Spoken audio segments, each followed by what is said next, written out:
asas hukum.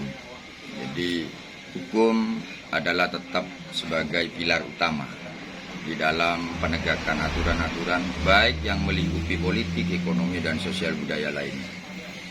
Terkait dengan hilangnya suara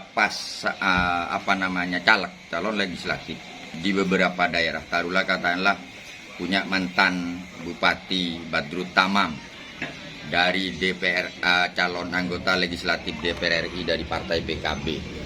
Kalau surat suara itu dijadikan bukti material,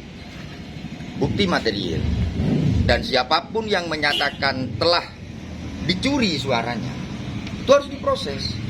Karena surat suara adalah bukti material.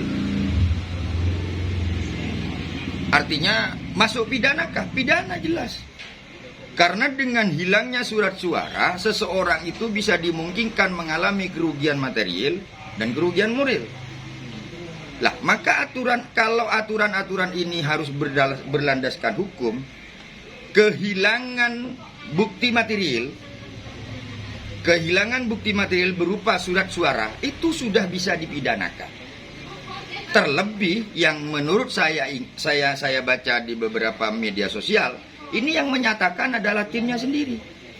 Tim daripada calon anggota legislatif Badrut Tamam bahwa suaranya telah dicuri.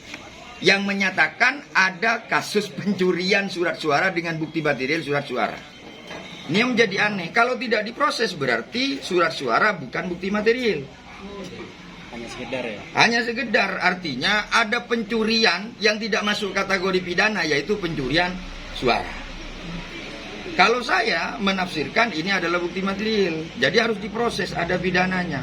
Satu. Yang kedua, secara politik, hal ini telah menasbihkan bagi siapapun yang merasa menjadi calon anggota legislatif sebetulnya punya kesempatan yang sama dan peluang yang sama di dalam hal memanipulasi perolehan suaranya. Cuma karena kebetulan mereka yang dinyatakan kalah atau suaranya berkurang tidak mempunyai kesempatan yang sama dengan para pencurinya.